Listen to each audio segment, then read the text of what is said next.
this has happened in real life, and I know it happens to so many people in network marketing, direct sales, multi-level. Here we go. We're so scared to talk to somebody that we know and ask them to evaluate our business. So we shy away from it.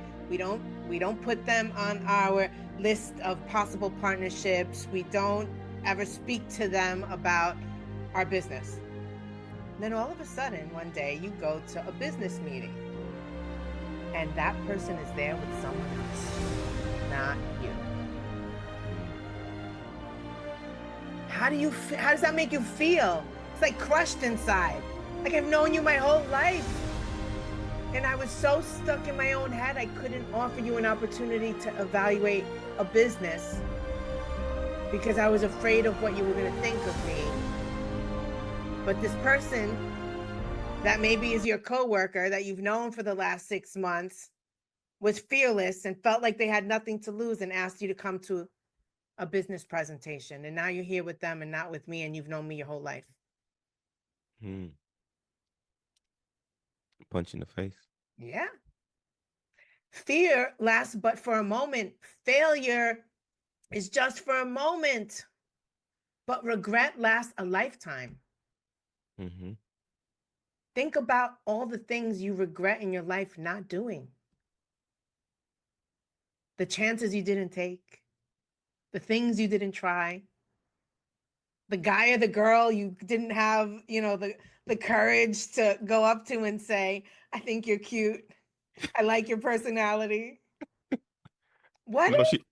He or she's married to somebody else or dating Yes. somebody else. Like, damn it, I missed my chance. So it's, the things that we tell ourselves in our head are just that, excuses. And the excuses don't validate why we're not taking the action. They don't validate the decision that we're making. They just validate that we're frozen in fear. And that doesn't serve anyone. But I'm a disbeliever, Jess. So whatever you're saying doesn't make sense to me. Because that's a choice that you're making. As easily as it is for you to make that choice, it is for you to make a different choice. As easy as it is for you to decide, it's not that you're afraid.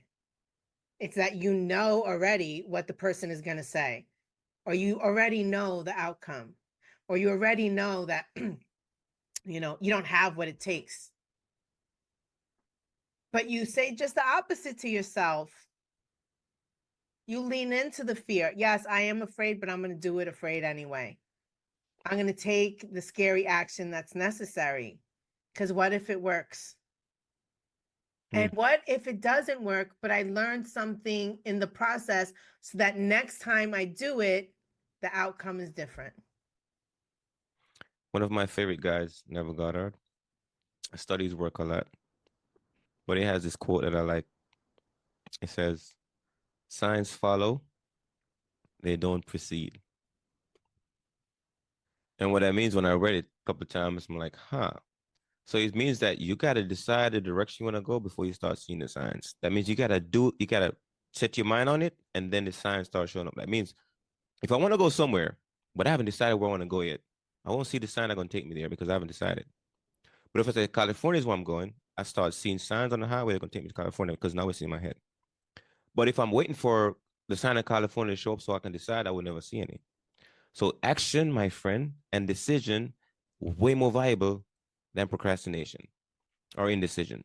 So signs follow, they don't precede, meaning that you got to decide on the thing you want. And then the sign and the universe is going to show up and tell you, hey, this is where you need to go next, do this person going to show up in your life, do that, take this next step, because you've decided. But I'm a disbeliever, so I haven't decided. I'm going to say this also. Sometimes you decide, but it's not necessarily the right decision. But you're going to see some evidence that tell you going the wrong way. Yes. Yes. But you wouldn't have seen the evidence that you're going the wrong way unless you actually decided and did something. So indecision is what hurting the folks, my friend. It's not fear, it's indecision. Yes, because people avoid trying altogether, which doesn't even make sense to me.